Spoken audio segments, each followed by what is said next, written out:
যার উম্মত হতে পেরে আমরা খুশি না বেজার? এখন প্রশ্ন, আমরা উম্মত আছি তো? যে হাদিসটি পড়লাম, নবীজি বলেন মাল্লাম ইয়ারহাম সাগীরানা ওয়া লাম ইউওয়াক্কির কাবীরানা ফালাইসা মিন্না। ইবনে মাজাহ শরীফের হাদিস। এখানে যারা আলেম আছেন তাদেরকে বলছি, ভাই কোন দিকে তাকিয়ে আছে? এদিকে তাকাই। যারা ছোটদেরকে স্নেহ করে না, বড়দেরকে সম্মান দেয় না, শ্রদ্ধা জানায় না, এরা আমার উম্মত না। আমরা যে বললাম তার উম্মত হতে পেরে আমরা খুশি। এখন আমার ভেতরে এই দুইটা গুণ আছে কিনা? মাঝখানে ফা শব্দটা আছে। আমরা আরবি গ্রামার অনুযায়ী জানি ফা 19টা অর্থে ব্যবহার হয়। আগে বর্ণিত দুইটা গুণ যদি আপনার ভেতরে থাকে তাহলে আপনি নবীর উম্মত। যদি না থাকে, নবীজি বলেন ফালাইসা মিন্না। কয়েকদিন আগে আমার মামলার হাজিরা ছিল, বিচার নামাতে বিচারপতি ওইটা দেখে বলছে, কি দেখে বিচার করবো? এর ভেতরে কোনো মাল ম্যাটারেস নেই, ফেলে দিবে, সব খারিজ করে দিয়েছে। আলহামদুলিল্লাহ সুবহানাল্লাহ বলার জন্য না, এই যে দেখার পরে দেখছে কিছু নেই, যেভাবে ছুড়ে ফেলে দিল যে আমি কি দেখে বিচার করব। এই যে ছুড়ে ফেলে দিল, এর আরবিতে ফা ব্যবহার। ওপরে বর্ণিত যে গুণগুলো আল্লাহর নবী জানালেন, যদি সত্যি আপনার ভেতরে না থাকে আর আপনার চেহারা সুরত যদিও দরবেশের মতো হয়, ফালাইসা মিন্না, আপনি নবীর উম্মত না। এবার আসেন তো হাদিসটা বাস্তবে দেখি আমাদের ভেতরে আছে কিনা। মাল্লাম ইয়ারহাম সাগীরানা, যারা ছোটদেরকে স্নেহ করে না। ছোট কারা? বয়সে যারা ছোট নাকি? না, শুধু এরা না। আপনি যেখানে আছেন ওই জায়গার নিচে যারা আছে প্রত্যেকে আপনার কাছে ছোট। আপনি যে চেয়ারে আছেন, আপনার নিচে যত চেয়ার আছে সবাই আপনার কাছে ছোট। কথা বুঝতেছেন? সুতরাং এই ছোটদেরকে স্নেহ করা লাগবে। ওয়ালাম ইউওয়াক্কির কাবীরানা, যারা বড়দেরকে শ্রদ্ধা জানায় না, সম্মান দেয় না। বড় কারা? যারা বয়সে বড় নাকি? না, বয়সে বড় যারা, আবু জাহেল তো আমার বয়সে বড়। বড় কারা এ কথা বলবে কোরআন শরীফ। কে বলবে বলেন তো? আল্লাহ রাব্বুল আলামিন বলেন, ইন্না আকরামাকুম ইনদাল্লাহি আতকাকুম ইন্নাল্লাহা আলিমুন খাবীর। সূরা হুজুরাতের ভেতরে আছে 13 নম্বর আয়াতের শেষের দিকে, অবশ্যই আমি আল্লাহর কাছে সবচাইতে সম্মানিত, সবচাইতে বড়, যার ভেতরে আল্লাহর ভয় বেশি। এখন আল্লাহকে বেশি ভয় করে কারা? কোরআনে কারীম জানিয়েছে, ইন্নামা ইয়াখশাল্লাহা মিন ইবাদিহিল উলামা। সূরা ফাতিরের 28 নম্বর আয়াতের মাঝে আছে, অবশ্যই পৃথিবীতে যত বান্দা বান্দি আমি বানিয়েছি সবচেয়ে বেশি ভয় আমি আল্লাহকে করে আলেমরা। কারা? আলেম কারা? আল্লাহ পাক জবাব দিচ্ছেন আলেম কারা। ওমান আযলামু মিম্মান কাতামা শাহাদাতান ইনদাহু মিনাল্লাহ।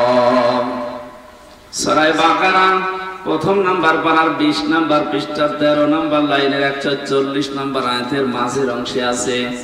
এটা তাফসীরে ফি জিলালিল কোরআন সাজ্জিদ কুতুব বর্ণনা দিচ্ছে।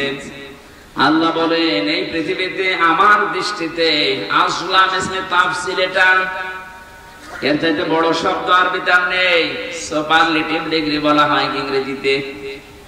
আল্লাহ বলেন, আমার দৃষ্টিতে পৃথিবীর ময়দানে সবচাইতে বড় জালেম ওই লোকটা যার কাছে কোরআনের জ্ঞান থাকার পরেও দুনিয়ার স্বার্থে গোপন করে রাখে। আমরা যাদেরকে বড় আলেম মনে করি, আল্লাহর ভাষায় এগুলো বড় জালেম। আলেম কারা?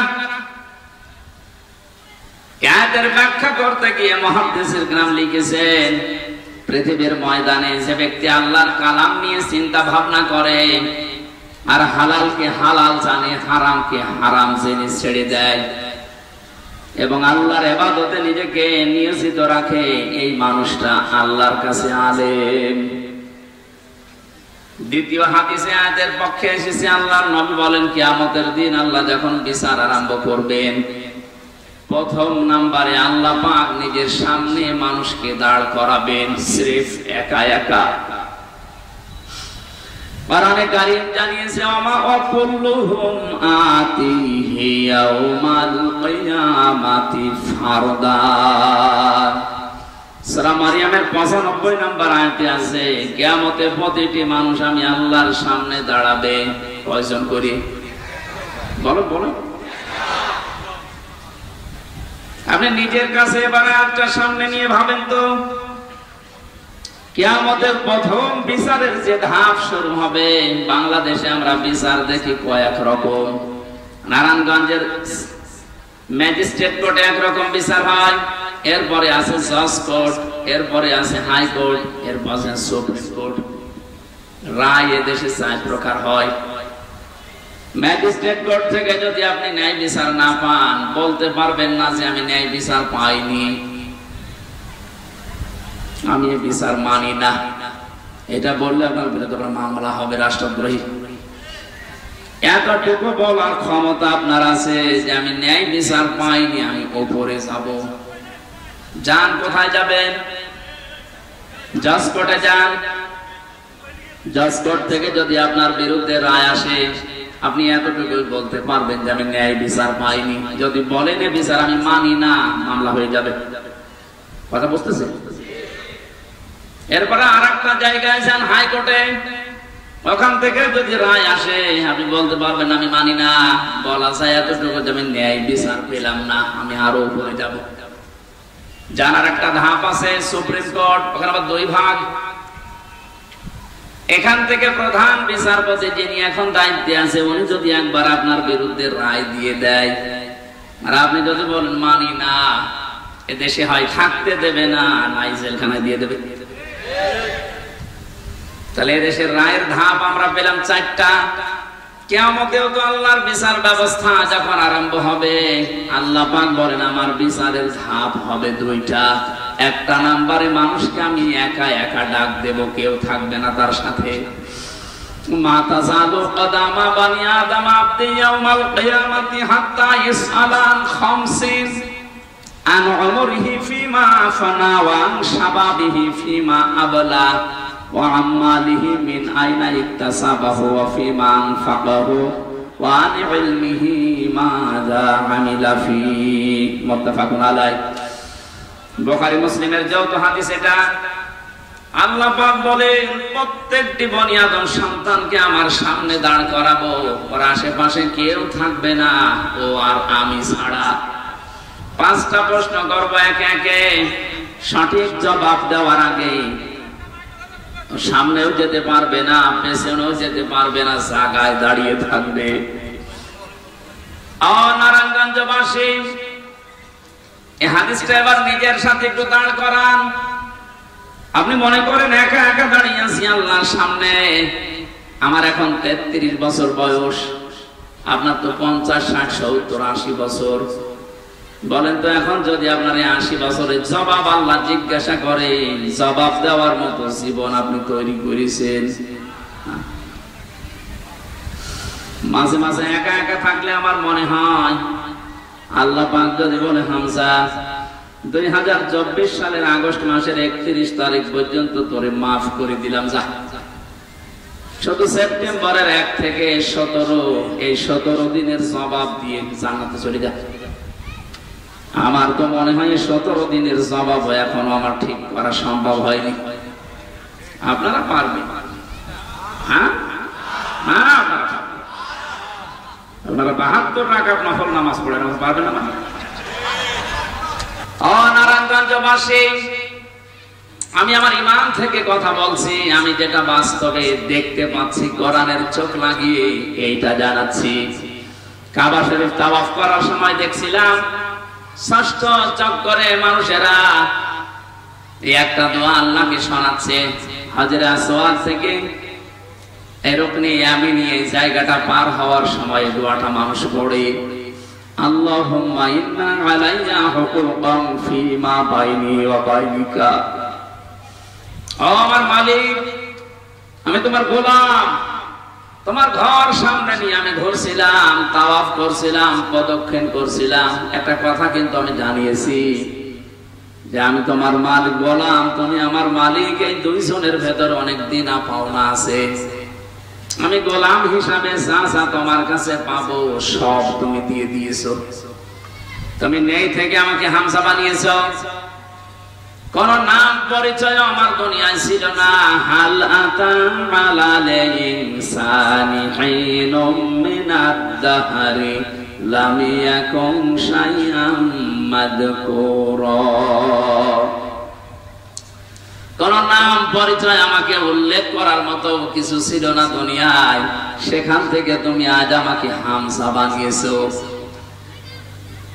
আমার কিছু ছিল না, সব আমার আজকে আছে। যা পাওয়ার আমি বান্দা হিসাবে, গোলাম হিসাবে সবই তো পেলাম, কিন্তু তুমি আমার মালিক, তুমি তো কিছু দাবি করো আমার কাছে।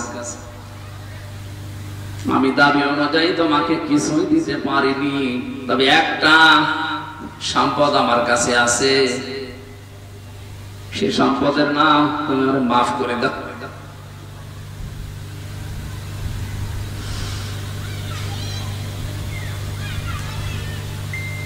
এই শব্দটা বলতে যত সহজ মনে হচ্ছে, এটা বাস্তবতা অত সহজ না। এটা যাদের জীবনে সেট হয়ে গেছে, ওদের জীবন পরিচ্ছন্ন করে দিয়েছে আল্লাহ। যে মানুষগুলো ভেবেছে যে আমি দাঁড়িয়ে থাকবো আল্লাহর সামনে, কি জীবন তৈরি করলাম আমি, সাজাতে পেরেছি তো হিসাব দেওয়ার মতো। এই মানুষটার জীবনের দিকে তাকান। শত শত মানুষের জীবনে এরকম পড়েছি আমি। হযরত ওমর একজন, তার ভেতরে তার সন্তানটা ভর্তি করলেন মাদ্রাসায়। হযরত আলী ওই সময় দেশের প্রধান বিচারপতি, তার সন্তান হাসান হুসাইন দুইজনকে দিলেন মাদ্রাসায়। হযরতে হুসাইন বারবার তিনি কলম ফেলে দিচ্ছেন। আব্দুল্লাহকে ডাক দিয়ে বলেন আমার কলম তুলে দাও। তিনবার ফেলে দিলেন, তিনবারই বললেন তুলে দাও। তার রাগ হয়ে গেছে, ডাক দিয়ে বলছে হুসাইন কলম ফেলো নিচে, আমারে তুলতে বলো, আমি কি চাকর, আমি কি তোমার খাদেম নাকি? হযরত হুসাইন রাগ করে বললেন তুমি তো শুধু খাদেম না, খাদেমের বাচ্চা খাদেম। সেই সময় তিনি প্রেসিডেন্টের ছেলে। এক জোরে বাড়িতে এসে বলে আব্বা আমি আর পড়বো না মাদ্রাসায়। কি হয়েছে? হুসাইন আমাকে মানুষের সামনে গালি দিয়েছে, তোমারেও দিয়েছে। বিচার যদি না করো মাদ্রাসায় পড়া আমার বাদ। ঠিক আছে, জমার দিন বিচার হবে হাজারো মানুষের সামনে। খুতবা দিচ্ছিলেন তিনি, হঠাৎ আলোচনা বন্ধ করে দিলেন। ডাক দিয়ে বললেন হুসাইন আসো। হ্যাঁ এদিকে আসো। তুমি আমার এই ছেলেকে মানুষের সামনে খাদেমের বাচ্চা খাদেম বলে গালি দিয়েছে। হ্যাঁ দিয়েছি। কেন দিলে? ইমাম হুসাইন ডাক দিয়ে বলে খলিফা, বুকে হাত দিয়ে বলেন তো আপনি কি আমার নানার খাদেম ছিলেন না?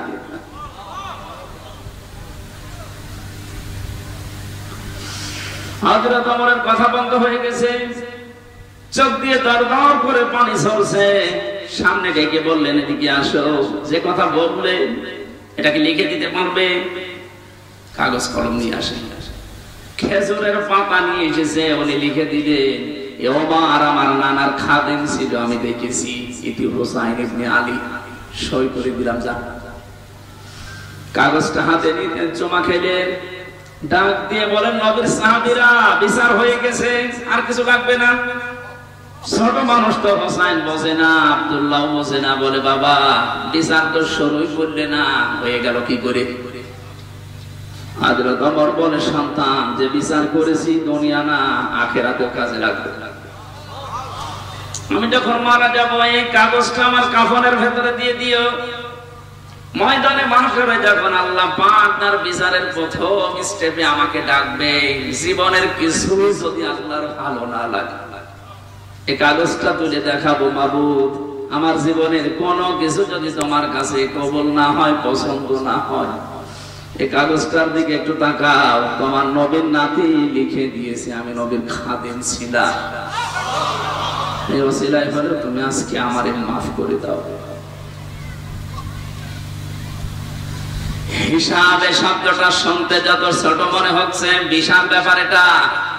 মানুষের ভেতরে যতদিন পর্যন্ত 100 ভাগ এটার বিশ্বাস জন্মাবে না, ওর জীবন ততদিন পরিচ্ছন্ন হওয়া সম্ভব না।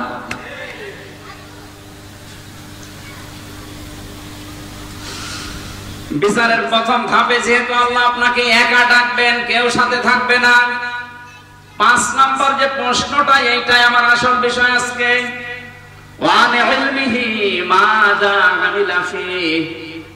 তোমাকে যতটুকু জ্ঞান দেওয়া হয়েছিল, যতটুকু তুমি জানতে, তার কতটুকু মানতে, এটা বলো আজকে। হযরত তালহা রাদিয়াল্লাহু তাআলা আনহু এবং আবু দারদা রাদিয়াল্লাহু তাআলা আনহু, এই দুইজন মাঝে মাঝে বলতেন, নবীর সাহাবীরা, নবীর মুখে যত কথা শুনেছি, যত হাদিস শুনেছি, সবচেয়ে বেশি ভয় হয় হাদিসের এই অংশটার দ্বারা। যতটুকু জানতে, তার কতটুকু মেনেছো, ওইটা বলো। আমার মনে হয় এই প্রশ্নে আমরা অধিকাংশ মানুষে ধরা খাবো। কথা বলে না কেন? যা জানতে, তার কতটুকু মানতে, এটা বলো, তারপরে সামনে যাও। এখানে জ্ঞান অনুযায়ী যারা আমল করে, এরা আল্লাহর ভাষায় আলেম। জ্ঞান অনুযায়ী যার আমল নেই, আল্লাহর ভাষায় জালেম। তাহলে বড় কারা? আমি বোঝাতে চেয়েছিলাম, আল্লাহর ভয় যাদের ভেতরে আছে, এরা আল্লাহর কাছে বড়। আল্লাহকে বেশি ভয় করে আলেমরা। আলেম ওই লোকটা যে তার জ্ঞান অনুযায়ী কাজ করে। পৃথিবীতে জ্ঞান অনুযায়ী কাজ করেছে সবচাইতে বেশি নবীরা। কথা বলেছেন এখন? নবীদের উপরে, জ্ঞানের উপরে কাজ করা মানুষ দুনিয়ায় আছে। আপনি তাকান তো তাদের দিকে। কোরআনে কারীম জানিয়েছে, ইয়া হাসরাতান আলাল ইবাদ মা ইয়াতিহিম মির রাসূলিন ইল্লা কানু বিহি ইস্তাহজিউন। সূরা ইয়াসিনের 30 নম্বর আয়াতে আছে, আল্লাহ পাক বলেন, আমার বান্দা বান্দীদের জন্য আমার আফসোস, আক্ষেপ, যে এমন কোন নবী রাসূল পাঠালাম না যার সাথে সমসাময়িক মানুষেরা ঠাট্টা করে নাই, বিদ্রোহ করে নাই, মারধর করে নাই। নবীদের চরিত্র খারাপ ছিল, এই জন্য মারতো, দেশ থেকে দাঁড়িয়ে দিত। বলেন, যত নবী আমি পড়েছি জীবনী, প্রতিটি নবীর তাকান তাদের দিকে, অধিকাংশ নবীর নাম পর্যন্ত উম্মতরা পাল্টিয়ে দিয়েছে। হযরত ইব্রাহিম নবীর নাম ওই জামানায় তার উম্মতেরা পাল্টিয়ে আব্রাহাম লাগিয়ে দিয়েছে। হযরত মুসা আলাইহিস সালামের নাম খ্রিস্টানরা পাল্টিয়ে, ইহুদিরা পাল্টিয়ে দিয়েছে যোসেফ। আমি যতগুলো ইহুদি রাষ্ট্রে গেছি, ইহুদিদের সাথে আমি যতটুকু মিশেছি, ওরা মুসা নবীকে বলতে যোসেফ, এইটা বুঝি।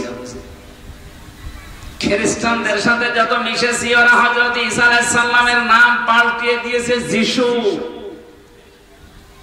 মুসলিম বিজ্ঞানী ছিল আল-কামি, তার নাম পরিবর্তন হয়ে গেছে আল-কেমিস্ট্রি। বিখ্যাত সাহাবী ছিল বিশ্বনবীর হযরত জাবের, তার নামও পাল্টিয়ে দিয়েছে আল-জাবরা। আজ বিশ্বের দিকে তাকান, এই দেশে যারা আলেমদের নাম পরিবর্তন করার হিড়িক তৈরি করেছিল, এই মেনন, ইনু, আল্লামা আহমেদ শফি, এত বড় আলেমের নামও পাল্টিয়ে দিয়েছে তেতুল হুজুর। বিশ্বনন্দিত মুফাসসিরের নাম পাল্টিয়ে দিয়েছে দেল্লু শিকদার। এখনো পর্যন্ত তার ইতিহাস আছে, আপনি তাকান, তার সার্টিফিকেটে লেখা দেলাওয়ার হোসাইন সাইদি। দেল্লু শিকদার আর দেলাওয়ার হোসাইন জীবনও এক না। আব্দুল কাদের মোল্লার নাম দিয়েছে কসাই কাদের। আমি কয়েকদিন আগে গিয়েছিলাম ফরিদপুরের সদরপুরে। এ মহান ব্যক্তির কবর জিয়ারত করে ওনার গ্রামের যত মানুষ, যে মানুষের কান্নাকাটি দেখেছি, সবাই বলছে কসাই কাদের আর আব্দুল কাদের মোল্লা এক না। আমার নাম পাল্টিয়ে দিয়েছে, আমার নাম দিয়েছে পিসকে হুজুর। আমি তো পিসকে।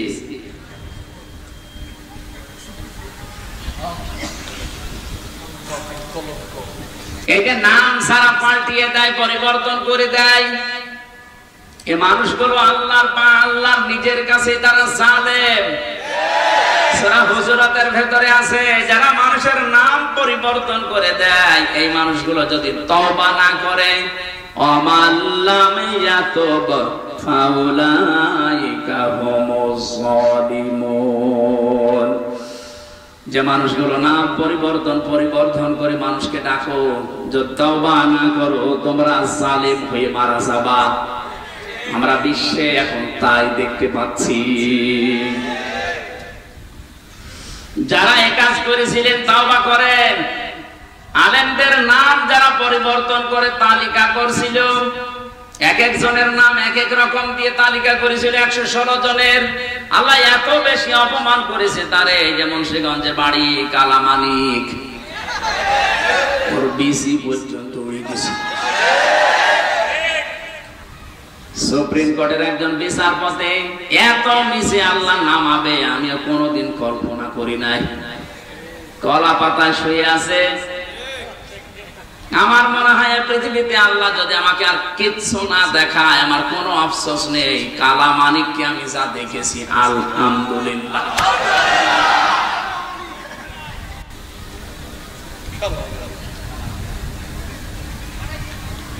এবার আসেন তো যে কথা বলতে চাচ্ছিলাম, আল্লাহর কাছে বড় যেহেতু আলেমরা, এদের সম্মান, মর্যাদা, ইজ্জত, শ্রদ্ধা এটা দেওয়া লাগবে, নয়তো আপনি নবীর উম্মত হতে পারবেন না।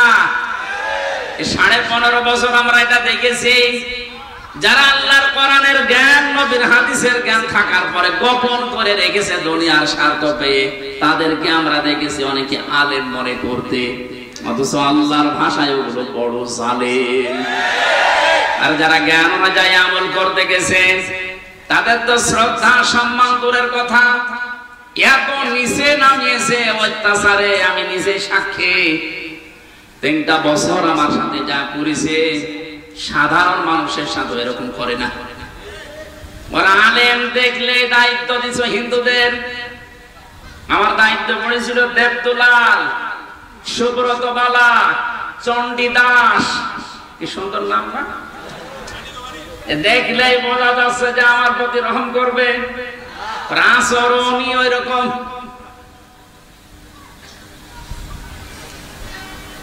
কেন একজন মুসলমান যদি দিত অন্তত কিছু না কিছু হলে তার ভেতরে যে আল্লাহ একজন আছে বিশ্বাস ছিল, সে আলেম দেখলে মনে করতো না, আর যাই করে অন্তত এর সাথে খারাপ কিছু করলে আল্লাহ আমারে ছাড়বে না। এমন মানুষকে দিয়েছে তো আল্লাহ পরকাল জানে না, আলেম ওসা জালেমতা। মাটির নিচে নিয়ে আমার 11 ঘন্টা টাঙিয়ে রেখেছিল। তা ভালোভাবে যদি টাঙাইতো, চোখ কালো কাপড় দিয়ে বেঁধে নিয়েছে, পায়ে ডান্ডা বেড়ি লাগিয়েছে, হাত পেছনে বেঁধে দিয়েছে, মাথায় দড়ি দিয়ে। নামাজ কিসে, কখন আজান হয়, কখন কি হয় কিচ্ছু জানি না। 4 ওয়াক্ত নামাজ আমি আন্দাজে পড়েছি, ইশারায়। আলেমদের সম্মান করা, শ্রদ্ধা করার দরকার ছিল আপনার। আর আপনি দাবি করেন আমি নবীর উম্মত, বেহেশতে আমার অধিকার আছে। হ্যাঁ, অধিকার আপনার আছে, জাহান্নামে আছে। কারণ আপনি নবীর উম্মতই হতে পারেননি এখন। এই নবীর উম্মত হওয়ার জন্য যে 2টা গুণ বললাম, এই 2টা গুণ মানুষের আছে, অধিকাংশ মানুষের নেই। আল্লাহ তুমি আমাদেরকে এই 2টি গুণ অর্জন করার তৌফিক দাও, বলে না আমি আর নিচে নামলাম না। কথার অর্থ বুঝতেছেন? এটা রবিউল আউয়াল মাস, বিশ্ব নবীকে নিয়ে যা আরম্ভ হয়েছে আমাদের বাংলাদেশ, ভারত আর পাকিস্তানে, এটা বেশি অতিরঞ্জিত হয়ে যাচ্ছে। কেউ বাড়াবাড়ি করতে করতে এত উপরে তুলছে, আর কেউ ছাড়াছাড়ি করতে করতে একেবারেই ছেড়ে দিচ্ছে না। আমাদের মধ্যম পন্থা জাতি বানিয়েছেন আল্লাহ। ওয়াকাযালিকা জাআলনাকুম উম্মাতাও ওয়াসাতা, তোমাদেরকে আমি মধ্যম পন্থা জাতি বানিয়েছি। বাড়াবাড়ি করা যাবে না কোনো বিষয়ে, ছাড়াছাড়ি করে একেবারে ছেড়ে দেওয়া যাবে না, মাঝামাঝি থাকতে হবে। মাসজিদে মিলাদুন নবী পালন করার জন্য রাষ্ট্রীয়ভাবে ছুটি দেওয়া হয়, অনুষ্ঠানের জন্য তাকিদ দেওয়া হয়। নবীর জন্মদিন পালন করার জন্য বিশ্ব নবী তাকিদ দিয়েছেন, কোন জায়গায় আপনি দেখাতে পারবেন? নবীজি কোরআন দিয়ে রাষ্ট্র চালাতে হবে এ বিষয়ে তাকিদ পেয়েছেন। আল্লাহ পাক বলেন ইন্নাল্লাযী ফারাদা আলাইকাল কুরআনা লারাদ্দুকা ইলা মাআদ। সূরা কাসাসের 85 নম্বর আয়াত প্রথম অংশে আছে, অবশ্যই আমি আল্লাহ কোরআনের আইন মানা ফরজ করে দিয়েছি। কি করে দিয়েছি? ফারাদাত, ফারজুন শব্দটা আছে, অবশ্যই কোরআনের আইন মানা ফরজ। অথচ 96% মুসলমান আমরা এই দেশে বাস করি। 53 বছর হয়ে গেল দেশটা স্বাধীন হয়েছে, কোরআনের একটা আইনও এই দেশে রাষ্ট্রীয়ভাবে কায়েম নেই। আপনি কি জবাব দেবেন? শুধুমাত্র নবীর মিলাদ, মিলাদ মানে জন্ম, মিলাদ মানে তার জন্মদিন নিয়ে আনন্দ করে জিলাপি আর খিচুড়ি খেয়ে মহব্বত দেখাচ্ছে। অথচ বিশ্ব নবীর ইন্তেকালের 600 বছর পরে এটা মানুষ আবিষ্কার করেছে, আর আমরা জানি যেটা ইসলামে নেই। কেউ যদি নতুন করে ওটা তৈরি করে আবিষ্কার করে ইসলাম বলে চালিয়ে দেয়, ওটার নাম বেদাত। আর বেদাত যারা করে ওরা গোমরা, আর গোমরা যারা ওরা জাহান্নামী। আমি আপনাকে নবীর মিলাদ, জন্ম নিয়ে আলোচনা করতে নিষেধ করছি না, যেহেতু মহামানব তিনি, মহান নেতা আমাদের, আপনি করেন। কিন্তু শুধু মিলাদ, জন্ম নিয়ে আলোচনা করে আনন্দ পেয়ে যদি শেষ করে দেন, তার জীবনের আসল উদ্দেশ্য যেটা সিরাত 40 থেকে 63, এই 23 বছর কথা বলছেন এখানে।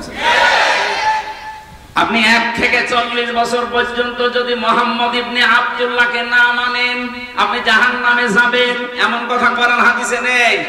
কিন্তু 40 থেকে 63 এই সময়টা যদি এই 23 বছরের 1 সেকেন্ড আপনি বাদ দেন, আপনি জাহান্নামে। আমি তো এটা বানালাম নাকি? কোরআনে কারীমের দিকে তাকান, লাকাদ কানা লাকুম ফি রাসূলিল্লাহি উসওয়াতুন হাসানা ইলা আখির আয়াত। সূরা আহজাবের 21 নম্বর আয়াতের প্রথম অংশে আছে, অবশ্যই তোমাদের জন্য মহত্তম আদর্শ আমি আল্লাহ লুকিয়ে রেখেছি রাসূলুল্লাহর জীবনে। কার জীবন? ও নারায়ণগঞ্জবাসী, ভালো করে জবাব দেবেন। সারা আরব জাহানে 1 থেকে 40 বছর পর্যন্ত মুহাম্মদ রাসূলুল্লাহ কেউ বলেছে? বলেন বলেন, কি বলতো? মুহাম্মদ ইবনে আব্দুল্লাহ এই নামে ডাকতো তাকে। যদিও তিনি জন্মে পৃথিবী তৈরি হওয়ার আগে আল্লাহ তাকে নবী বানিয়েছে, কিন্তু ঘোষণা দেয়নি, ঘোষণা হয়েছে 40 বছর বয়সে। তাহলে এখানে বোঝার বিষয়ে 1 থেকে 40 বছরে পুরা আরব জাহানে ওনাকে ডাকতো আব্দুল মুহাম্মদ ইবনে আব্দুল্লাহ, আব্দুল্লাহর ছেলে মুহাম্মদ বা আস-সাদিক আল আমিন। আমার এ পর্যন্ত ঠিক আছে তো? দ্বিতীয় নম্বরে ওনাকে রাসূলুল্লাহ ডাকা আরম্ভ হয়েছে 40 থেকে, বলেন বলেন, 40 বছরের আগে উনি রাসূলুল্লাহ হিসাবে ঘোষণা হয়নি। হয়েছে যখন নবুয়ত পেলেন 40 বছরে, ওই সময় নবী এবং রাসূল। তাহলে ওনাকে অনুসরণ করার জন্য আল্লাহর নির্দেশ 1 থেকে 40 না 40 থেকে 63। এই 40 থেকে 63 পরে 600 বছর পার হয়ে গেছে। কেউ নবীর জন্ম নিয়ে আলোচনা করে নাই, অনুষ্ঠান করে নাই, পটকা পটায়নি। আপনি কোথায় পেলেন? আপনি যদি আলোচনা করতে চান তাহলে 40 থেকে 63 এই 23 বছর করেন। এর ভেতরে দুনিয়া আখিরাত লুকানো। মানুষের এমন কোন দিক বিভাগ নেই যাই 23 বছরের ভেতরে আপনি পাবেন না। সব আল্লাহ পাকের ভেতরে লুকিয়ে রেখেছেন। জোরে বলেন সুবহানাল্লাহ। আমি আরেকটা কথা বলছি, শুধুমাত্র আজ যারা মিলাদ নিয়ে 63 দিন অনুষ্ঠান হচ্ছে বাংলাদেশে। কতদিন? 63 দিন। ওরা নাম দিয়েছে ঈদে মিলাদুন নবী। এ শব্দটা নতুন। আল্লাহর পক্ষ থেকে আমাদের নবীর কাছে দুইটা ঈদের ঘোষণা এসেছে, ঈদুল আযহা, ঈদুল ফিতর। এ বাদে কোনো ঈদ আমাদের নেই। যারা আছে এই নতুন ঈদ বানিয়ে আনন্দে আছেন, কান খাড়া করে শোনেন। আমি আপনার শত্রু না, আপনাকে আমি বাঁচাতে চাই। শুধুমাত্র জন্ম নিয়ে, মিলাদ নিয়ে যারা পড়ে থাকেন, নবীদের দুই চাচা ছিল এরকম, মিলাদে জন্মে তারা খুশি। একজন হযরতে, একজন আবু তালেব আর একজন আবু লাহাব। আপনি তাদের দুইজনের পুরা জীবনী পড়ে দেখেন, দুইজনেই জন্মে আনন্দ করেছে। এত বেশি আনন্দিত ছিল আবু লাহাব, নবীজির জন্মের কথা শোনার পরে নিজের বাদী পর্যন্ত আজাদ করে দিয়েছে। আর একজন চাচা আবু তালেব নিজের সন্তান আলীকে কাছে রাখতো না। নবীর জন্মের পর থেকে যে কয় বছর বাইরে ছিল, এরপরে নবীজির দাদা ইন্তেকালের পর থেকে নবীকে সে নিজের বুকের ভেতর রাখতো। এই দুইজন চাচার পড়া জীবনী আমি পড়ে দেখেছি, এরা এত আনন্দিত, এত খুশি নবীর মিলাদে, নবীর জন্মে। কিন্তু দুইজনে জাহান্নামী। দুইজনে কি? এরা যে জাহান্নামে যাবে তার প্রমাণ আল্লাহ কোরআনে দেয়নি। বলেন, সূরা কসসের 56 নম্বর আয়াত তার প্রমাণ, সূরা লাহাবের 3 নম্বর আয়াত তার প্রমাণ। সায়াসলানা রন্দাতালাব, অতি শীঘ্রই আমি আবু লাহাবকে লেলিহান আগুনে প্রবেশ করাবো। তার মানে এখান থেকে যে শিক্ষা বের হয়, শুধু নবীর মিলাদ নিয়ে, জন্ম নিয়ে যারা মাতামাতি করেন, আনন্দ করেন, জিলাপি খিচুড়ি খেয়ে শেষ করে দিচ্ছেন, আপনিও আবু লাহাবের মতো, আবু তালেবের মতো জাহান্নামে যাবেন। সিস্টেম অপর পৃষ্ঠায় দেখুন, নবীর আরো দুইজন চাচা, হযরতে হামজা, হযরত আব্বাস। এই দুইজন চাচা শুধু নবীর জন্মে খুশি না, শুধু নবীর মিলাদে খুশি না, তারা নবীর সিরাতে, তারা নবীর জীবন পেয়ে খুশি। এই দুইজনের জীবনী পড়ে দেখেন তো। হযরতে হামজা নিজের জীবন পর্যন্ত নবীর এই আদর্শ মানতে গিয়ে দিয়ে দিয়েছেন। 70 টুকরা হয়েছে, এরপর নবীর আদর্শ ছাড়ে নাই। আর এক চাচা হযরতে আব্বাস, তিনি নবীর আদর্শ পেয়ে এত খুশি ছিলেন, তার যে হাদিস বর্ণনা করা, মান সাবাত আমাল ঈমান, মান রাদিয়া বিল্লাহি রাব্বা ওয়া ইসলামি দীনা ওয়া মুহাম্মাদুর রাসূলুল্লাহ সাল্লাল্লাহু আলাইহি ওয়াসাল্লাম নাবিয়্যা ওয়া রাসূলা, রাওয়াহু মুসলিম।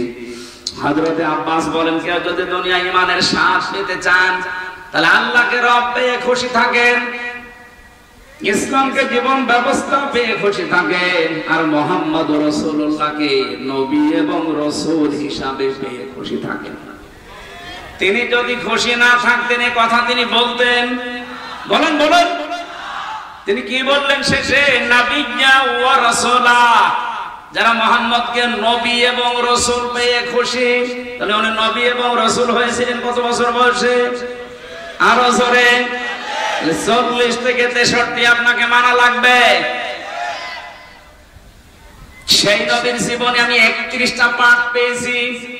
পুরা জীবনটা পড়ে আমি 31টা পাঠে ভাগ করেছি। একটা ভাগ আজকে আপনাদের সামনে রবিউল আউয়াল মাসে, যেহেতু কালকে 12 তারিখ ছিল, আজকে 13 তারিখ, গুরুত্বপূর্ণ এই সময়ে তার সিরাত থেকে, তার আদর্শ থেকে কি নেওয়া দরকার আমাদের, 31টা পাঠের মাত্র একটা পাঠ নিয়ে আজকে আলোচনা করব। আমার আজকের আলোচনার বিষয় হচ্ছে নবীর আচরণ। কি বললাম? বলেন বলেন। অনেকে মনে করে এটা দুনিয়ার বিষয়, আচরণ, ব্যবহার, আচার আচার না, এটা আখিরাতের সাথে সম্পৃক্ত। বিশ্বনবী বলেন, মানুষকে সবচেয়ে বেশি জান্নাতে নিয়ে যাবে মানুষের আচরণ আর আল্লাহর ভয়। সুবহানাল্লাহ বলতে পারেন নাই? আকুলু লিন্নাসি হুসনা, মানুষের সাথে যদি কেউ আচরণ করতে গিয়ে, ব্যবহার দেখাতে গিয়ে হাসি মুখে কথা বলে, তাও সাদকা দেওয়ার সওয়াব হয়। 31টা পাঠ ভাগে ভাগে যদি কথা বলতে হয়, পুরা কোরআন, আল্লাহর নবীর চরিত্র, আমরা একটা পাঠ বেছে নিলাম, আচরণটা দেখি। আল্লাহ পাক কি আচরণ তাকে দিয়েছিলেন? কোরআনে কারীম জানাচ্ছে ওয়া ইন্নাকা লাআলা খুলুকিন আযীম। হে নবী, আপনি মহান চরিত্রের উপরে প্রতিষ্ঠিত। এখানে যারা আলেম আছে তাদেরকে বলছে এই যে আযীম, এই শব্দ আল্লাহ কোন নবীর নামের সাথে দেননি। আল্লাহ পাক নবীদেরকে বিভিন্ন সময় তার নিজের নামটা দিয়েছিলেন, গুণবাচক নাম, যেমন হালিম। আল্লাহ এবার ইসমাঈল নবীকে হালিম বলে ডাক দিয়েছিলেন। হালিম মানে চাচা হালিম, কি হালিম মানে সহনশীল, ধৈর্যশীল। হযরত ইসমাঈলের আরেক ভাই ছিল ইসহাক, তাকে আল্লাহ ডাক দিয়েছিলেন ফাবাশশারনাহু বিগুলামিন আলীম। আমার জ্ঞানী বান্দা এটা, একজনকে হালিম একজনকে আলিম, কিন্তু বিশ্ব নবীকে দিয়েছে আযীম। এত বড় মহান চরিত্র আপনাকে আমি দিয়েছি, কিয়ামত পর্যন্ত মানুষ শুধু অনুসরণ করে যাবে, কোল কিনারা পাবে না। সেখান থেকে সূরা আলে ইমরানের 159 নম্বর আয়াতটা পড়েছি।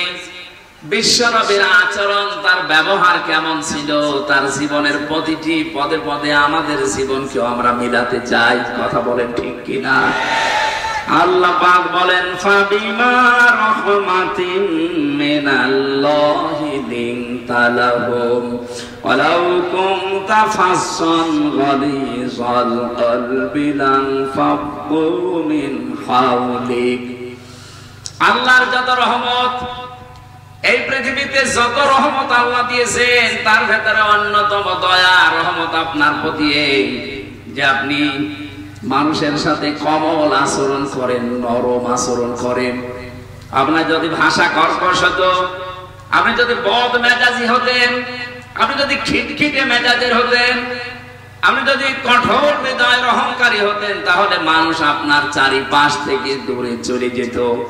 ফাফু আনহুম, মানুষের জন্য ক্ষমা প্রার্থনা করেন, মানুষের জন্য ক্ষমা প্রার্থনা করেন। আস্তাগফির লাহুম, তাদেরকে ক্ষমা করে দেন। নিজে তো ক্ষমা করবেন এবং তাদের জন্য নিজে ক্ষমা চাবেন। ওয়াশাবিরহুম ফিল আমর, দুনিয়ায় যে কোনো কাজে তাদের পরামর্শের ভিত্তিতে করবেন। ফাইদা আযামতা ফাতাওয়াক্কাল আলাল্লাহ, কোন কাজ যখন সিদ্ধান্ত নিয়ে ফেলবেন তখন ভরসা করবেন আল্লাহর উপরে। ইন্নাল্লাহা ইউহিব্বুল মুতাওয়াক্কিলিন, অবশ্যই আল্লাহ ভরসাকারীদের, যারা ভরসা করে আল্লাহর প্রতি, তাদের ভরসা আল্লাহর উপরে করাই দরকার। এটা ছিল বাংলা মাতৃভাষায় অর্থ। এবার আমরা ব্যাখ্যায় যাচ্ছি।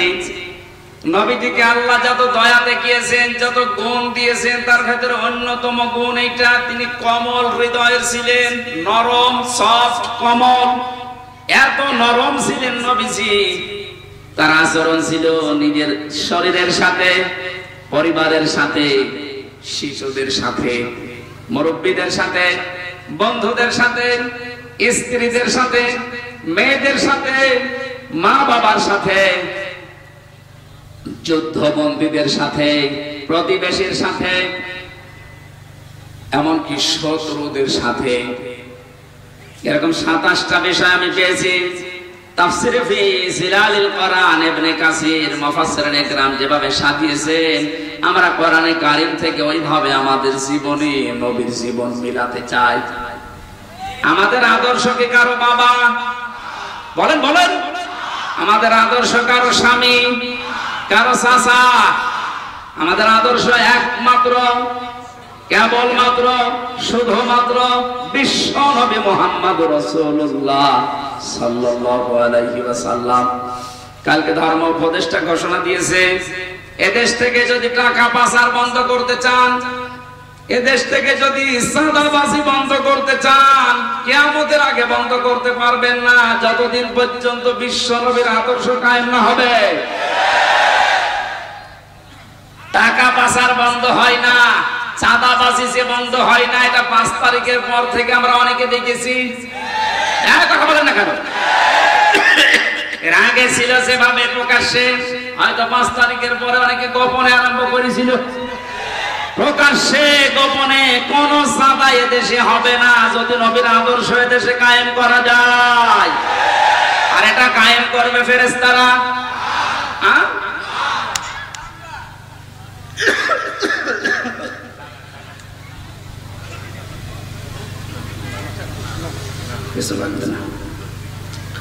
শিশুদের সাথে নবীজি যে আচরণ করেছিলেন, হাদিস হযরত উমাইর, এদিকে তাকান, হযরত উমাইর খেলা করছিলেন। বিশ্ব নবী মসজিদে নববীতে যাবার সময় দেখলেন, দৌড়িয়ে আসলেন হযরত উমাইর, ডাক দিয়ে বলেন, উমাইর তোমার সেই হলুদ পাখিটা কই? হযরত উমাইর কেঁদে ফেললেন, ডাক দিয়ে বলে, ইয়া রাসূলুল্লাহ, একটা বিশ্ব নবী, তাম দুনিয়ার জন্য আপনাকে আল্লাহ নবী আর রাসূল করে পাঠিয়েছে, আপনি আমার মতো ছোট মানুষের খবর রাখেন, এমনকি আমার পাখির খবর পর্যন্ত আপনি রাখেন। নারায়ণগঞ্জবাসী, আপনি কার আদর্শে অনুপ্রাণিত হয়ে স্লোগান দেন? আপনার তো স্লোগান দেওয়া দরকার ছিল, আমার নেতা, তোমার নেতা বিশ্ব নবী। এই কথাটা কেন বললাম? এই দিকে তাকান, আল-আদাবুল মুফরাদ 3 নম্বর হাদিস। এই পৃথিবীতে যারা আদর্শ বিশ্ব নবী এখনো হয়নি, অন্য কেউ, কান খাড়া করে শোনেন, নবীজি এখনো যারা আদর্শ হয়নি, অন্য কেউ।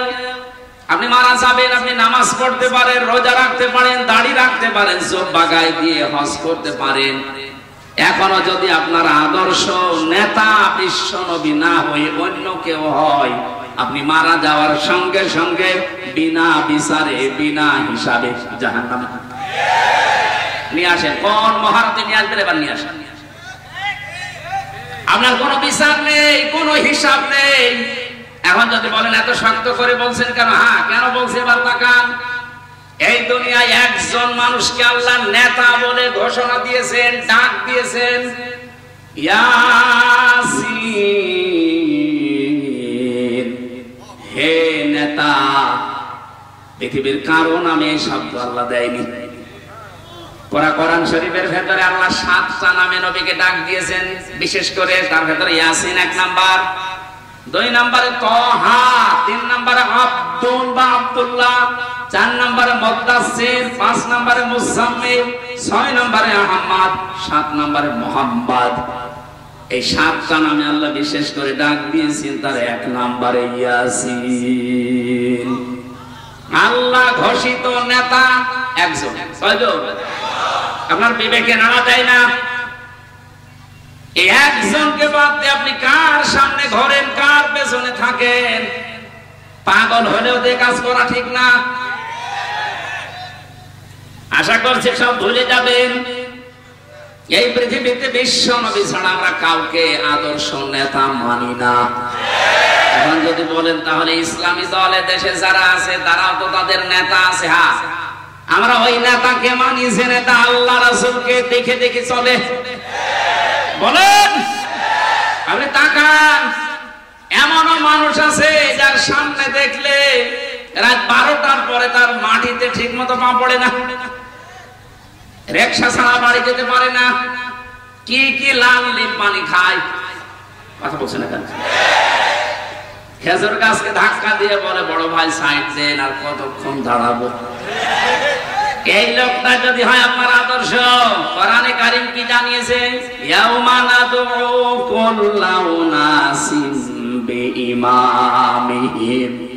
সূরা বনী ইসরাঈলের 72 নম্বর আয়াতের প্রথম অংশে আছে, আল্লাহ বলেন কিয়ামতে প্রতিটি মানুষকে বিচারের দ্বিতীয় ধাপে, ওই যে ম্যাজিস্ট্রেট কোর্টস, জজ কোর্ট বলছিলাম না, আমার আল্লাহ বলেন প্রথমে তো তোরে একা ডাকবো, দ্বিতীয় সিস্টেমে এবার তোরে একা না, তোর ইমামের সাথে, তোর নেতার সাথে ডাক দেব।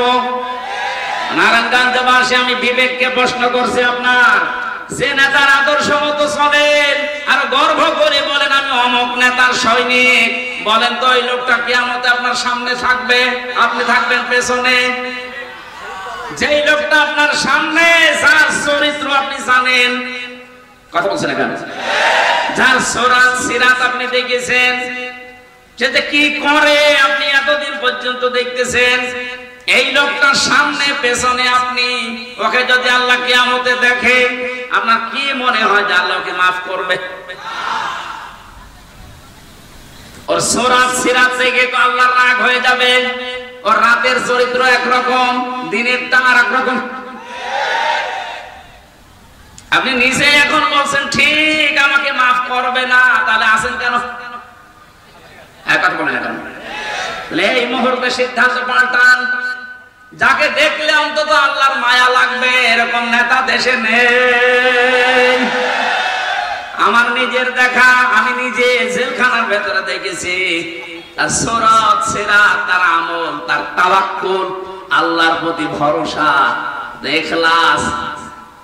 আমার মনে হয় আল্লাহর নবী মুহাম্মদুর রাসূলুল্লাহ সাল্লাল্লাহু আলাইহি সাল্লাম দুনিয়ায় যা যা বলেছেন করেছেন তার একেবারে পা থেকে মাথা পর্যন্ত সব দেখা যাচ্ছে।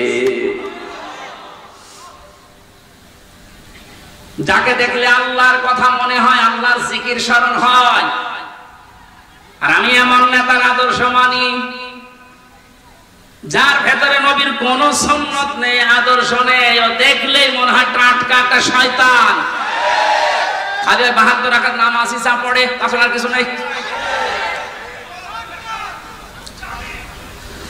তাহলে এমন মানুষকে আপনি নেতা মানবেন যাকে আল্লাহ কিয়ামতের দিন দেখলে অন্তত আল্লাহ পাক রাগ করবেন না। তাকে দেখে যদি আল্লাহর মন ভরে যায়, না ঠিক আছে পেছনে যেটা আছে ওইটাও এরকম হবে। আর যদি সামনে দেখে নমো, দরবেশ পর্যন্ত নমো হয়ে গেছে। ওরা যদি আল্লাহ দেখে, যেহেতু পুলিশ পর্যন্ত ওরা চিনতে পারে না, বিডিআর গার্ড ছাড়া, আমার মনে হয় ফেরেশতারাও চিনতে পারবে না। না, আমরা সাবধান হই ভাই। আমি বারবার এই কথা তুলছি এই কারণে, আপনি ধরা খাচ্ছেন বা খাবেন, যার আদর্শ ঠিক নেই এ লোকটা ধরা খাবে 100 ভাগ। এখনই পরিবর্তন হয়ে যাবে। দুনিয়া একদিকে হয়ে গেলেও আমি আল্লাহ রাসূলকে যে মানি না, ওকে আমি মানি না। ওকে আমি সমর্থন জানাবো, রায় দেব, সুপারিশ করব, এটা কল্পনা করা যায়। সামনে যা আসছে আসুক, যদি দেখি যে এই লোকটার চরিত্র আল্লাহ রাসূলের সাথে মিলছে না, ও আমার বাবা হলেও ওকে আমি ভোট দেব না। এখন তো ধরুন ভোট এ তো দুনিয়ার বিষয়। কে বলেছে দুনিয়ার বিষয়? ভয়কাট্য ভোট মানে এটা রায়, সুপারিশ করা, এটা আমানত। তাফসিরে মারিফাত কোরআনে আমানত এই শব্দের ব্যাখ্যায় বাংলায় লেখা আছে ভয়কাট্য ভোট। এটা হয় রায় দেওয়া, সমর্থন জানানো, সুপারিশ করা, এগিয়ে দেওয়া। এই অর্থগুলো এখানে লেখা আছে। কোরআনে কারীমের সূরা নিসা 5 নম্বর পারার 10 নম্বর পৃষ্ঠা 12 নম্বর লাইনের 85 নম্বর আয়াত। আমি লম্বা করে দলিলগুলো বলতে পারছি না, বাড়ি যেয়ে মিলিয়ে নেবেন। আপনার একটা রায়ের কারণে যদি দেশে আবার সাদাবাজি শুরু হয়, আবার স্বৈরতন্ত্র চালু হয়, আপনার একটা রায়ের কারণে কিয়ামত পর্যন্ত আপনি পস্তাবেন।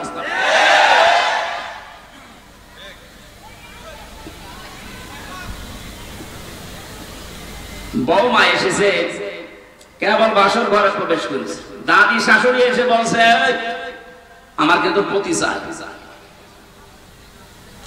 লজ্জায় মাথা লাল করে বলছে ঠিক আছে দাদি একটু সময় দেবেন তো। কিছুক্ষণ পরে শাশুড়ি এসে বলছে বৌমা আমার কিন্তু নাতি চাই। ঠিক আছে সময় তো দেবে। কিছুক্ষণ পরে ননদ এসে বলছে আমার কিন্তু ভাতিজা চাই। ঠিক আছে। দেবর এসে বলছে ভাবি আমার কিন্তু ভাতিজি চাই। ঠিক আছে। স্বামী এসে বলছে কই আমার বেবি চাই। বৌমা কিছু করে বলে কি তোমাদের বংশ কি পাগলের বংশ? আমি হাসতে পারলাম না। আর কেউ নাতি চাই, কেউ পতি চাই, কেউ ভাগ্নে চাই, কেউ ভাতিজা চাই, কেউ বেবি চাই। আমার সময় দেবেন না 10 মাস 10 দিন? কথা বলে না কেন? আমার এত একটু সময় দেন, আমি একটু বসিয়ে নেই। তারপরে আপনার বেবি লাগবে আমি দেব, নাতি লাগবে আমি দেব, ভাতিজা লাগবে সব দেব। কিন্তু সময় দিচ্ছেন না। আমি ওগুলো ডাউনলোড করে নিয়ে আসবো। দায়িত্ব যাদেরকে দেশের লোক ছাত্র জনতা মিলে দিল, আরে ভাই তাকে একটু বুঝ করে নিতে দেন। যেখানে যেখানে ক্যান্সার আছে ক্যান্সার গুলো কেটে বাদ দিতে দেন।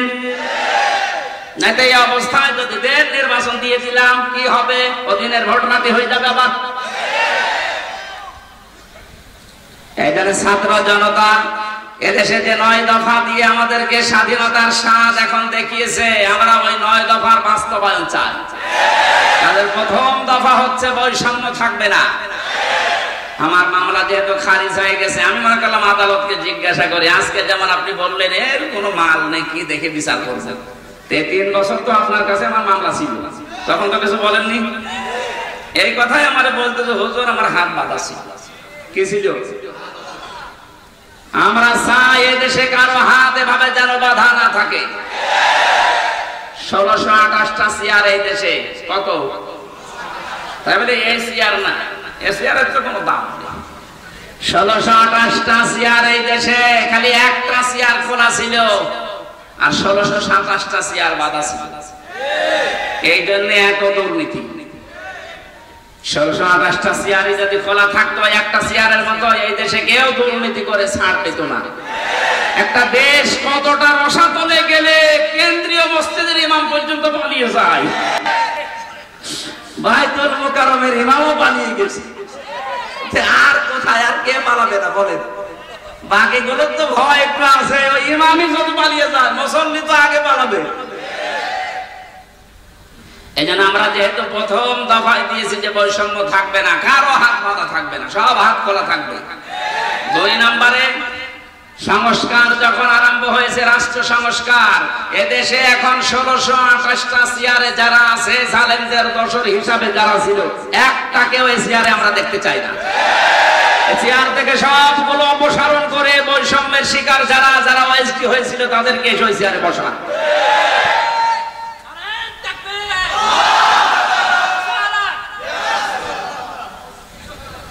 কথাগুলো বোঝার চেষ্টা করবেন। আমি শুধু নারায়ে তাকবীর দেওয়ার জন্য বলছি না। শিশুদের প্রতি আল্লাহর নবী যে আচরণ, তিনি বিশ্ব নবী হওয়ার পরও শিশু এবং শিশুর পাখি পর্যন্ত ভুলে যাননি। নবী যে আচরণ করেছিলেন তাকান, আল্লাহর নবীর আচরণ ছিল বড়দের সাথে। বিশ্ব নবী মুহাম্মদ রাসূলুল্লাহ তো এই হাদিসটা এই জন্যই বলেছিলেন, যারা বড়দেরকে শ্রদ্ধা করো না, সম্মান দাও না, আমি নবী বলছি তারা আমার উম্মতের দলভুক্ত হতে পারো না। বলেন নাউজুবিল্লাহ। তার আচরণ ছিল যুদ্ধবন্দীদের সাথে, যুদ্ধবন্দীদের সাথে তার যে আচরণ, আমরা আজকে কারাবন্দীদের সাথেও সে আচরণ করতে পারছি না। কারাবন্দীদের সাথে আচরণ 3 রকম হয়। আমি কাশিমপুর কেন্দ্রীয় কারাগারে ছিলাম, হাই সিকিউরিটিতে, ওখানে 3 রকমের আচরণ পেয়েছি। আমার তো মামলা একটা ছাগল চুরি মামলা না, ঠুনকো একটা মামলা দিয়েছে। তারপর আমার রেখে দিত ফাঁসির কন্ডেম সেলের ভেতরে। বিশ্বনবী আচরণ করেছিলেন তাকান, যুদ্ধবন্দী যারা, তাদেরকে তো মেরে ফেলার কথা, অথচ হযরতে একজনের জীবনে পড়লাম আজকে, সুমামা ইবনে ওয়াইল রাদিয়াল্লাহু তাআলা আনহু, তাকে তিনি মসজিদে নববীর ভেতরে বেঁধে রেখেছে সাহাবীরা। নবীজি গভীর রজনীতে গিয়ে বললেন, কেমন আছো, কি আচরণ আশা করো তুমি আমার কাছে? লোকটা কেঁদে ফেলেছে, ডাক দিয়ে বলে, মুহাম্মদ যে অবস্থায় আছি, তুমি আমারে বাঁচাতেও পারো, মারতেও পারো। নবীদের নাম ধরে বললেন, দেখো এই জামানায় শেষ জামানা না, এরপরে আরেকটা জগৎ আমাদের সামনে আসতেছে।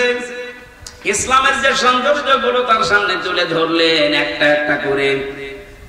চলে গেলেন কিছু না বলে, বাড়িতে গিয়ে নিজেদের লোক দিয়ে রান্না করলেন ওঠের গোশত আর বকরি, এগুলো পাঠিয়ে বললেন ওকে নিচে খাওয়াও।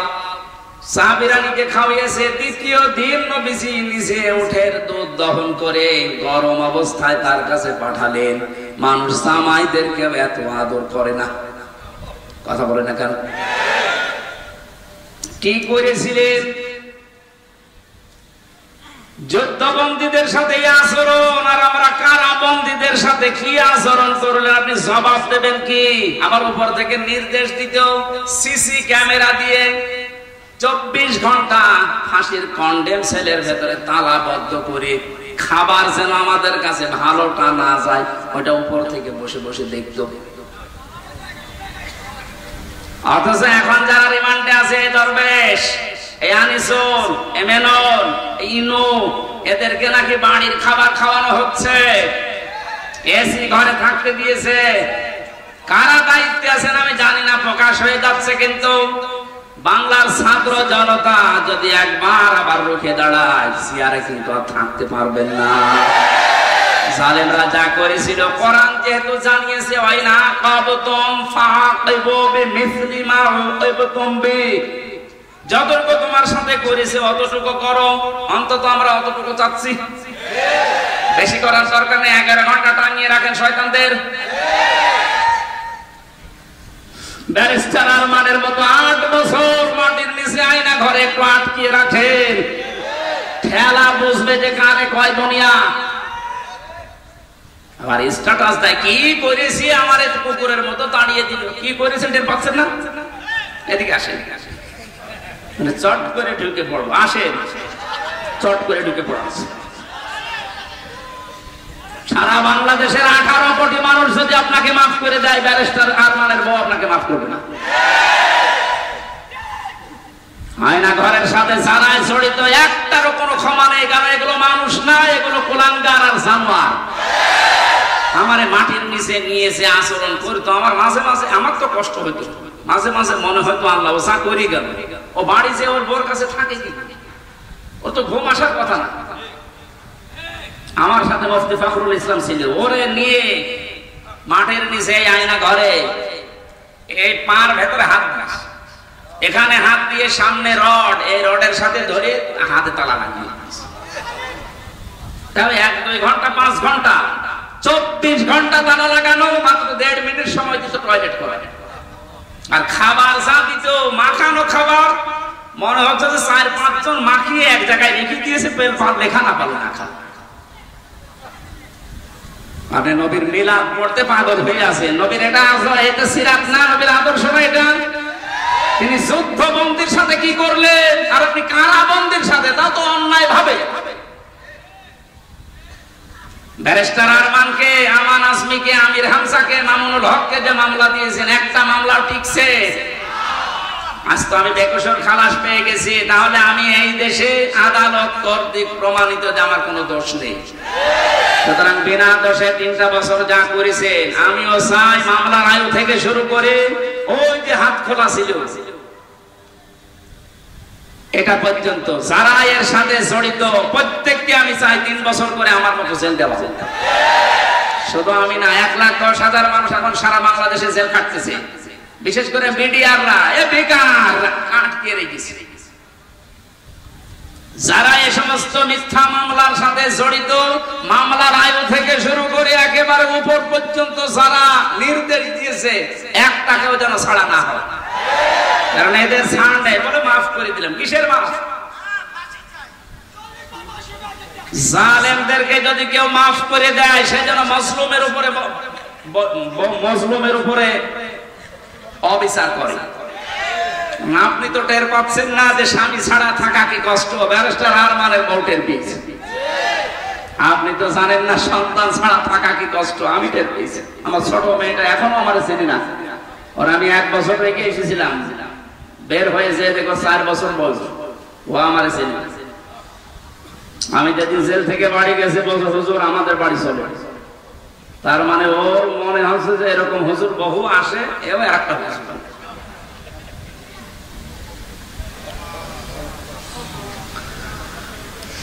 আমরা যুদ্ধবন্দীদের সাথে রাসূলের আচরণ কারাবন্দীদের সাথে করতে পারি না। আপনি আয়না ঘর বানিয়ে ঘুমাতেন, আমার তো বিশ্বাস হয় না যে এরা ঘুমাতো কি করে।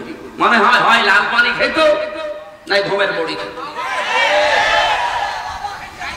দ্বিতীয় দিন নবীজি এসে নাক দিয়ে বললেন, সাহাবীরা সামামাকে ছেড়ে দাও। সাহাবীরা বলো হুজুর ছেড়ে যাবো মানে? হ্যাঁ ছেড়ে দাও, আমি যেটা জানি তোমরা জানো না। ছেড়ে দেওয়া হলো, উনি চলে গেলেন তার গোত্র মামার মামার কাছে। সেই গোত্রে তিনি এক খেজুর বাগানের পাশে এক কুয়াতে গোসল করলেন, ছুটে আসলেন আবার মদিনায়।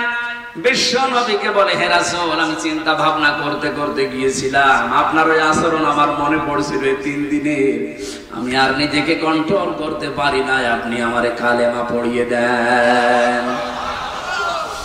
তিনি ওখান থেকে চলে গেলেন। ইয়ামেন থেকে গম আসতো মক্কায়, ওই গম নিয়ে মক্কার মানুষেরা ব্যবসা করে খেত।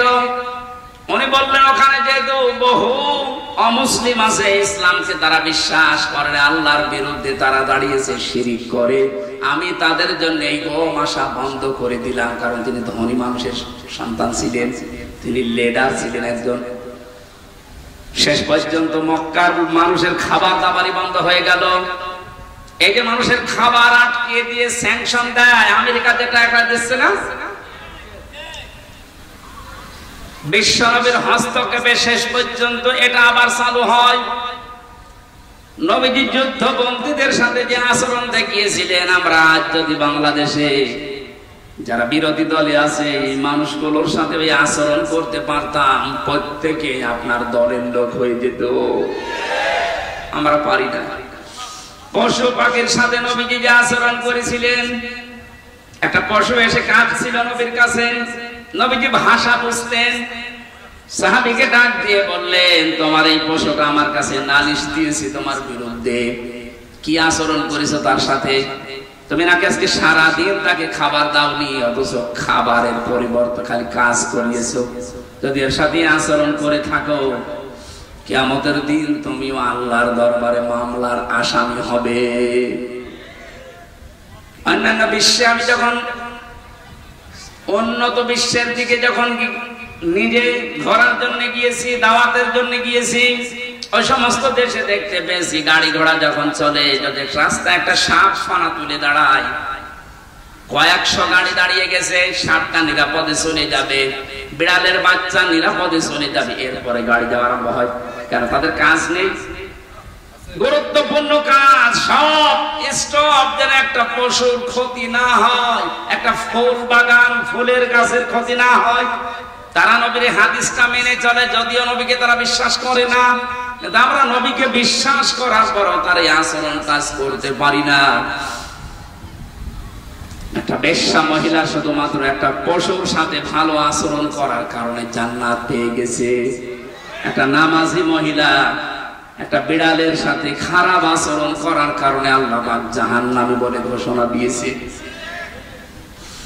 নবীজি শত্রুদের সাথে যে আচরণ করেছিলেন, আজ আমাদের সেই সময় এসে গেছে।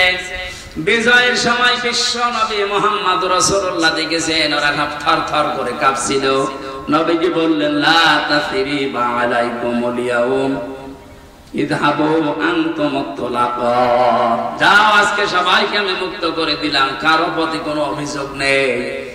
আমার মনে হয় এই দেশে জামাত ইসলামী বাংলাদেশের কেন্দ্রীয় আমির যিনি ডাক্তার শফিকুর রহমান, যেটা দেখিয়েছে 1400 বছর আগে নবীজি যেটা দেখিয়েছিল,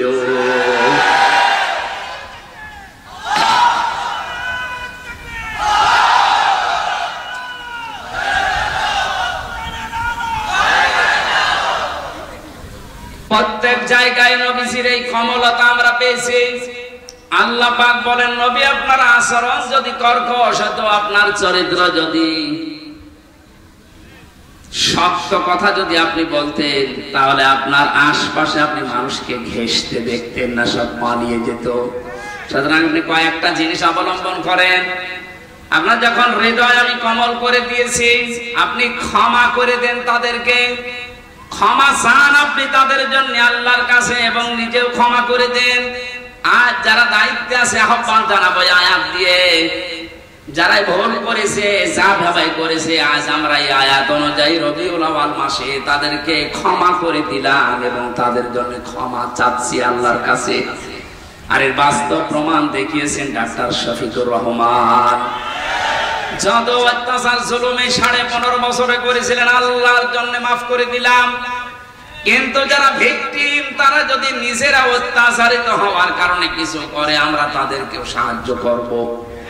সুতরাং জালেম ছাড়া, বড় জালেম গুলো তো পালিয়েছে, মাথা খারাপ হয়ে গেছে, তাদের আর আসার সম্ভাবনা কোনো কিছুই নেই।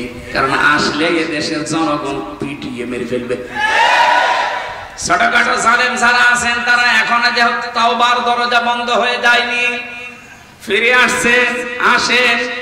আমার বংশেরও বহু ছোটখাটো মাঝারি জালেমেরা তাওবা করে অলরেডি পরিবর্তন হয়ে গেছে। আগস্টের 5 তারিখের ডেটটা পর্যন্ত তারাও শক্ত ছিল, কিন্তু বিকাল 5টার পরে যখন সংবাদ চারিদিকে ছড়িয়েছে, আমারে কল দিয়ে বলছে, বাবাজি আমরা সব জামাতি ইসলামী। জামাত ইসলাম মানে এতদিন যে আপনি বঙ্গবন্ধুকে সেকেন্ড নবী মানতেন, হঠাৎ করে পাল্টিয়ে গেলেন। সুতরাং ওরা যেহেতু পাল্টাচ্ছে, ছোট সালেম, মাঝারি সালেম, এদেশে আরো যারা আছেন আশা করছি আপনারাও পাল্টাবেন। গত পরশু দিনের রিপোর্ট পেয়েছি, এদেশে এখনো 100 জনের 14 জন মানুষ সালেমদেরকে সাপোর্ট করে। 100 জনের 28 জন মানুষ জেনারেল যে দলগুলো আছে এদেরকে সাপোর্ট করছে। 100 জনের 58 জন মানুষ এদেশে ইসলামপন্থী যারা তাদেরকে সাপোর্ট করছে।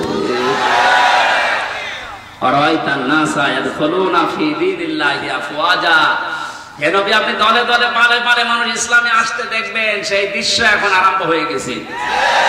গত 3 দিন আগে দিনাজপুরে 10 জন এক মঞ্চে এসে মুসলমান হয়ে গেল আমার কাছে। এর আগে 2 জন চুয়াডাঙ্গাতে, এর আগে 1 জন গাইবান্ধাতে। মানুষ যেভাবে দলে দলে আসতেছে, 58 থাকবে না ইনশাআল্লাহ। 100 জনের 100 ভাগই এই দেশে ইসলাম কায়েম হোক, এটা চাইবে। সেই দৃশ্যের আশায় আছে। আল্লাহ আমাদেরকে যেন নবীর আদর্শ সব জায়গায় মানার তৌফিক দেন। আল্লাহ